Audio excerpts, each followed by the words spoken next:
Hydrogen bomb फोड़ने वाले थे, फुलझड़ी से काम चलाना पड़ा, वो भी फुस हो गई। क्या हो गया? इलेक्शन कमीशन ने बड़ा स्पष्ट कहा है कि no deletion of any vote can be done online by any member of public. Online किसी भी वोट को नहीं काटा जा सकता और no deletion can take place without giving an opportunity of being heard to the affected person. तो बगैर किसी की बात सुने उसका वोट नहीं काटते, उस पर निर्णय नहीं करते। 2023 में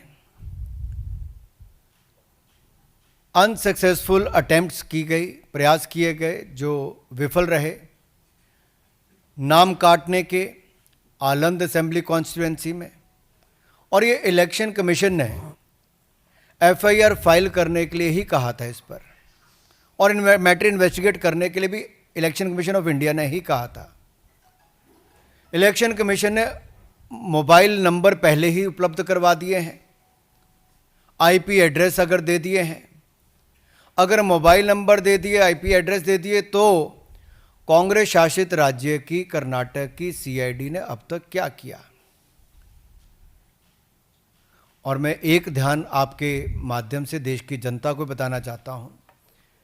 रिकॉर्ड्स के अनुसार आलंद विधानसभा क्षेत्र ये कांग्रेस के ही कैंडिडेट ने जीती थी 2023 में 10,348 मतों से। तो क्या श्रीमान राहुल गांधी जी, कांग्रेस ने वोट चोरी करके सीट जीती थी?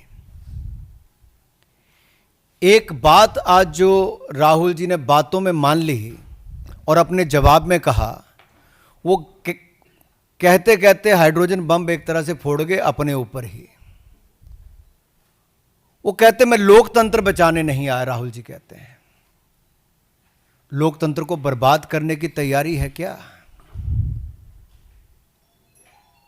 गलत निराधार आरोप बार बार संवैधानिक संस्थाओं पर लगाना, गलत निराधार आरोप बार बार इलेक्शन कमीशन ऑफ इंडिया पर लगाना, कभी ईवीएम पर प्रश्न चिन्ह खड़े करने, कभी वीवीपैट पर करना, कभी चुनावों के नतीजों पर करना, और कभी टूल किट के सहारे भारत के लोकतंत्र पर, संवैधानिक संस्थाओं पर प्रश्न चिन्ह खड़ा करना, क्या यह आदत सी बन गई है? क्या चाहती है कांग्रेस पार्टी? पूर्व प्रधानमंत्री इंदिरा गांधी जी सत्ता का दुरुपयोग करके, अफसरों का दुरुपयोग करके चुनाव जीती है तो कोर्ट उनको बाहर का रास्ता दिखाता है। राजीव गांधी जी की हत्या के बाद एक लोकसभा का चुनाव पेंडिंग नहीं होता, 1 महीने तक अगर चुनाव को स्थगित कर दिया जाता तो किस पार्टी को फायदा उस समय के इलेक्शन कमीशन ने दिया? रमा देवी जी, एमएस गिल, टीएन शेषन से लेकर ये बाकी सारे इलेक्शन कमिश्नर जो थे किस पार्टी ने नियुक्त किए और वापस किस दल में गए? कांग्रेस पार्टी में गए। इलेक्शन कमीशन का दुरुपयोग इन्होंने कभी किया होगा, उनको बड़े बड़े पद भी बाद में दिए होंगे, लेकिन अगर निष्पक्षता के साथ भारत का इलेक्शन कमीशन काम कर रहा है तो बार बार राहुल गांधी जी का प्रयास है कि लोकतंत्र पर प्रहार किया जाए, भारत के लोकतंत्र को कमजोर किया जाए, जनता को गुमराह किया जाए, और जिस तरह से बांग्लादेश नेपाल में स्थिति बनती है वैसे झूठ बोल बोल के वहां पे स्थिति पैदा कर दो देश में।